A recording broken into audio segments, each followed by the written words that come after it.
बिस्मिल्लाहिर्रहमानिर्रहीम। अस्सलाम वालेकुम। आज इस्लामाबाद में एक इंतहाई इंदोनाक वाक़या पेश आया। बिल्कुल सानिया साहिवाल की तरह एक नौजवान जिसका नाम उसामा सत्ती है, यूनिवर्सिटी का तालिब इल्म था और पार्ट टाइम वो बेचारा गरीब मकतूल टैक्सी ड्राइविंग करता था। उसकी गाड़ी को रोककर सीटीडी एहलकारों ने चारों अतराफ से गोलियां बरसा दी और उसके बाद इस पूरे वाक़े को डकैती का रंग देने की कोशिश की। पुलिस का मौक़िफ़ क्या है और असल मामला क्या है, हमने इस्लामाबाद पुलिस के चंद आला अफसरान से भी बात की और पिम्स अस्पताल जहां पर इस नौजवान का पोस्टमार्टम हुआ, पिम्स अस्पताल में पोस्टमार्टम करने वाले मेडिकल एक्सपर्ट्स और अपने ज़राए से भी बात की और इस्लामाबाद सेफ सिटी की कुछ फुटेजेस हमें मौसूल हुई हैं इस वाक़े से मुतल्लक, वो भी देखी। इन तमाम जो एविडेंस सामने आए हैं उसमें सीटीडी का पुलिस का मौक़िफ़ बिल्कुल सरासर झूठ बेबुनियाद नज़र आ रहा है। और इस वाक़े से एक दिन कबल क्या वाक़या पेश आया, क्या मामला पेश आया इस नौजवान का सीटीडी एहलकारों के साथ, जिस पर इंतहाई एक ये नफ़रत आमेज़ इंतहाई एक दहशतगर्दी का उन्होंने ये वाक़या किया। इस्लामाबाद में बीच चौराहे पे नौजवान की गाड़ी को रोककर 22 गोलियां उसके जिस्म में मारी गई। पहले पुलिस के मौक़िफ़ की बात कर लेते हैं। उससे कबल मैं आपको बता दूं कि ये पाकिस्तान में कोई पहला वाक़या नहीं है और ना ही ये कोई आखिरी वाक़या साबित होगा। आपने सानिया मॉडल टाउन देखा किस तरह दिन दिहाड़े 16 अफराद का कत्लेआम किया गया, 100 से ज़ायद अफराद को ज़ख्मी किया गया। पूरी दुनिया ने टीवी के ऊपर लाइव उसकी नशरियात देखी, हर न्यूज़ चैनल के पास उसकी सीसीटीवी फुटेजेस मौजूद है। लेकिन तमाम तर शवाहद के बावजूद आज तक उन मकतूलों को इंसाफ नहीं मिला, बल्कि जो मज़लूम थे वो उल्टा मज़लूम आज जेलों में गल सड़ रहे हैं, जेलों में धक्के खा रहे हैं और जो मकतूल लवाकिन थे वो इंसाफ के लिए दर बदर हैं। इसी तरह हमने सानिया साहिवाल में देखा कि किस तरह दिन दिहाड़े रियासती दहशतगर्दी का मुजाहरा किया गया इस नाम निहाद सीटीडी की जानिब से, जो कि काउंटर टेररिज्म पुलिस है और ख़ुद बजाय दहशतगर्दी को ख़त्म करने के इनके अपने एहलकार किस तरह शहरियों में, रियासत में, समाज में खौफ व हरास फैलाते हैं, किस तरह दहशतगर्दी की कार्रवाइयाँ करते हैं। और इसी तरह चंद रोज़ कबल कराची में आपने देखा होगा कि 5 मज़दूरों को जेली पुलिस मुकाबले में मार दिया गया और उसके बाद कहा गया कि ये डाकू थे और बाद में जब इंक्वायरी हुई तो पता चला कि वो पांचों के पांचों बिल्कुल मासूम थे। नकीबुल्लाह महसूद की शहादत का वाक़या कौन भूल सकता है, जिसने पाकिस्तान के पूरे समाज को हिलाकर रख दिया था। हर पाकिस्तानी के जहन पर नकीबुल्लाह महसूद की खूबसूरत और ज़िंदगी से भरपूर तस्वीरें नक्श होकर रह गई थीं, लेकिन आज भी उन लवाकिन में से किसी को भी इंसाफ नहीं मिला। यही वजह है कि इन सीटीडी एहलकारों की मज़ीद हौसला अफजाई हुई, क्योंकि इनको मालूम है कि हम कुछ भी कर दें, जितने भी शहरियों का कत्लेआम कर दें, हम पूरे इस्लामाबाद को सफ़ा हस्ती से मिटा दें, इस्लामाबाद के तमाम शहरियों का कत्लेआम कर दें, हमें ये रियासत सपोर्ट करेगी, हमें हमारा महकमा सपोर्ट करेगा, हमारी इंक्वायरी, हमारी तफ्तीश हमारे ही अपने पेटी भाइयों के पास जाएगी। अब पुलिस का जो मौक़िफ़ अब तक सामने आया है इस पूरे मामले में वो ये कि जनाब हमें शम्स कॉलोनी में डकैती की इत्तला मौसूल हुई। हमने उस डकैती की इत्तला पर जो मुश्तबा गाड़ी है उसका पीछा करने की कोशिश की, बारहा हमने उस गाड़ी को रोकने की कोशिश की, लेकिन जब गाड़ी नहीं रुकी तो हमने गाड़ी को ज़बरदस्ती रोकने के लिए उसके टायर पर गोलियां बरसाईं और बदकिस्मती से उनमें से कुछ गोलियां गाड़ी के ड्राइवर को जा लगी, जो कि मौके पर दम तोड़ गया। अब जो हमें सीसीटीवी फुटेजेस मौसूल हुई हैं सेफ सिटी की और जो मेडिकल ज़राए से जहां पर पिम्स अस्पताल में इस नौजवान मकतूल उसामा का पोस्टमार्टम हुआ है और जो पूरा मौक़िफ़ और पूरी जो अभी इब्तदाई एविडेंस मौसूल हुए हैं उसके मुताबिक पुलिस का मौक़िफ़ सरासर झूठ बेबुनियाद है।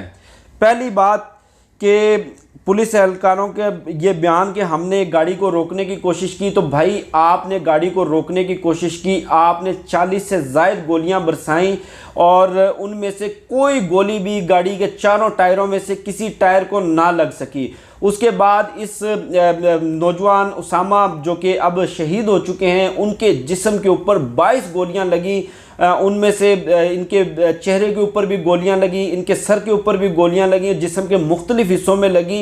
ये पॉसिबल नहीं है कि आप किसी गाड़ी का पीछे से ताकुब करते हुए आप गोलियां मारें और गोलियां जाकर उस मरने वाले के या उस मकतूल के सामने के जिस्म के फ्रंट वाले हिस्से पर जाकर लगें। फिर जो सीसीटीवी फुटेजेस जो सेफ सिटी की हमें मौसूल हुई है, उसमें वाज़े तौर पर देखा जा सकता है कि गाड़ी को चारों अतराफ से बिल्कुल उसका रास्ता रोककर उसको वहाँ पर रोका गया। उसके बाद ये सीटीडी के दरिंदे, ये दहशतगर्द गाड़ियों से उतरे और चारों अतराफ से उन्होंने उस गाड़ी के ऊपर गोलियां बरसाईं और 40 से ज़ायद उन्होंने गोलियां बरसाईं, जिसमें से 22 गोलियां उस नौजवान को लगीं। अब जो मकतूल के वालिद हैं, मकतूल के उसामा शहीद के वालिद ने एफ़आईआर जो करवाई है, जो दरख्वास्त दी है, उस एफ़आईआर और उस दरख्वास्त और लवाहिकीन के ख़ानदान ने अब तक जो मालूमात दी हैं उसकी बुनियाद पर एक वाक़या पेश आया था। आज इस इंदोनाक दहशतगर्दी के वाक़े से एक रोज़ कबल उनके वालिद का ये कहना है कि मेरे बेटे को नाके पर पुलिस एहलकारों ने रोका, जिस पर उन्होंने बदतमीज़ी की। बदतमीज़ी करने पर मेरे बेटे की उनके साथ तल्ख़ कलामी हुई। तल्ख़ कलामी होने के बाद उन्होंने उसे मारने पीटने की भी कोशिश की और मेरे बच्चे ने उस वाक़े की जब फुटेज बनाने की कोशिश की तो उसके बाद उसे वहाँ से जाने दिया गया, लेकिन साथ उसे संगीन नताइज की धमकियाँ दी गई, साथ वाज़े तौर पर जान से मारने की धमकियाँ दी गई और ये कहा गया कि हम अब तुम्हें किसी सूरत नहीं छोड़ेंगे। आज यानी कि कल रात का ये वाक़या है। मेरा बच्चा मुझे बताकर और इस पूरे वाक़े से मुतल्लिक़ भी मेरे बेटे ने मुझे बताया था कि मेरा इस्लामाबाद पुलिस के कुछ एहलकारों के साथ झगड़ा हुआ है। उन पुलिस एहलकारों के नाम भी बताए गए थे और कल मेरा बेटा अपने दोस्त को नस्ट यूनिवर्सिटी छोड़ने के लिए गाड़ी में उस लेकर गया और ये भी उन्होंने बताया कि मेरा बेटा तालिबे इल्म भी था और वो पार्ट टाइम घर वालों का हाथ बटाने के लिए, मेहनत मजदूरी के लिए टैक्सी ड्राइविंग करता था। और जब वो अपने दोस्त को छोड़कर वापस आ रहा था तो उस दौरान इन पुलिस एहलकारों ने उसे रोका और रोकने के बाद उसको इस तरह से, इस बेईमाना और इस जालमाना तरीके से इतनी दरिंदगी का मुजाहरा करते हुए उसका कत्ल किया गया। और उनके वालिद ने जो एफ़आईआर कटवाई है, एफ़आईआर भी नामजद अफराद यानी कि एक एक शख्स का नाम मालूम है। अब आप लोगों को याद होगा कि एक तो पुलिस रिफॉर्म्स, ये तो आप जहन से निकाल दें, पाकिस्तान में हर चीज़ तब्दील हो सकती है लेकिन पुलिस तब्दील कभी नहीं हो सकती। इस पर हम किसी अलग वीडियो में बात करेंगे कि इसकी वजह क्या है। फवाद चौधरी साहब जब साइंस एंड टेक्नोलॉजी के मिनिस्टर बने, उन्होंने एक ऐलान किया कि आज के बाद हम एक बड़ा इनिशिएटिव लेकर आ रहे हैं कि पूरे इस्लामाबाद सिटी से हम पुलिस के नाके ख़त्म करके ड्रोन टेक्नोलॉजी के ज़रिए उसकी सर्वेलेंस करेंगे और ऐसे ड्रोन लेकर आएंगे जो बुलेट भी फायर कर सकते हो और उसके साथ साथ इस्लामाबाद पुलिस के एक एक एहलकार की वर्दी के ऊपर कैमरा लगाया जाएगा ताकि हमारे पास एक स्ट्रॉन्ग एविडेंस आए। अब उनके इस ऐलान के बाद उन्होंने ये इनिशिएटिव लेने की कोशिश की, कुछ रिफॉर्म्स करने की कोशिश की, लेकिन पुलिस में मौजूद, ब्यूरोक्रेसी में मौजूद, हमारी अदलिया में मौजूद माफिया फवाद चौधरी के सामने डट गए, फरसुदा कवानीन की आड़ लेकर, फरसुदा रूल्स की आड़ लेकर, और उनका ये इनिशिएटिव कामयाब ना होने दिया। अब ये इसके पीछे वजह क्या हो सकती है? वजह सिर्फ और सिर्फ एक कि ये आपने माफिया माफिया लफ्ज़ 12 सुना होगा। असल माफिया ये लोग हैं। ये लोग सियासतदानों के, बदमाशों के, कब्ज़ा ग्रुपों के, मंशात फरोशों के फ्रंटमैन हैं। ये पुलिस एहलकार उनके लिए सहूलतकार का किरदार अदा करते हैं, उनके लिए जराइम करते हैं, उनको जराइम में सहूलतकारी करते हैं।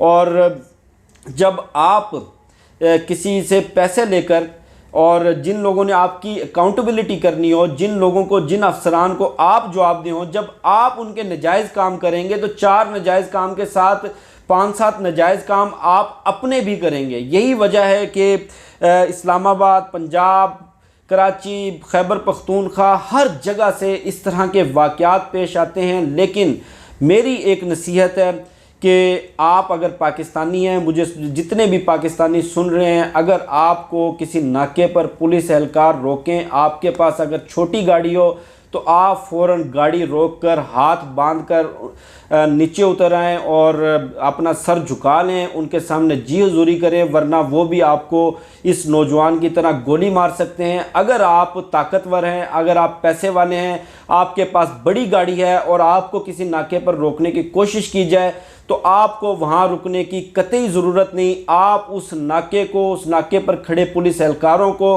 अपनी बड़ी गाड़ी के नीचे कुचलकर आगे बढ़ सकते हैं। आपका कानून कुछ नहीं बिगाड़ेगा, आपको अलामती तौर पर गिरफ्तार किया जाएगा। अदालत में बड़े मज़े से आप विक्ट्री का निशान बनाते हुए जाएंगे। सैकड़ों हज़ारों लोग आपके इस्तकबाल के लिए वहाँ पर मौजूद होंगे। आपके गले में हार डाले जाएंगे, आपको प्रोटोकॉल दिया जाएगा, आपको हवालात की बजाय अपने घर में रखा जाएगा और चंद अरसे के बाद, चंद हफ्तों के बाद आप बाइज़्ज़त रिहा होकर अपने घर वापस आ जाएंगे और कानून को भी सबक मिल जाएगा और इस समाज को भी सबक मिल जाएगा कि कानून ताकतवर के घर की लोंडी है। ये थी आज के इस वाक़े की तफसीलात जो मैंने आपके साथ शेयर की। मुझे शफ़क़त अली को दीजिए इजाज़त। इंशाल्लाह फिर नेक्स्ट वीडियो में मुलाकात होगी। पाकिस्तान जिंदाबाद।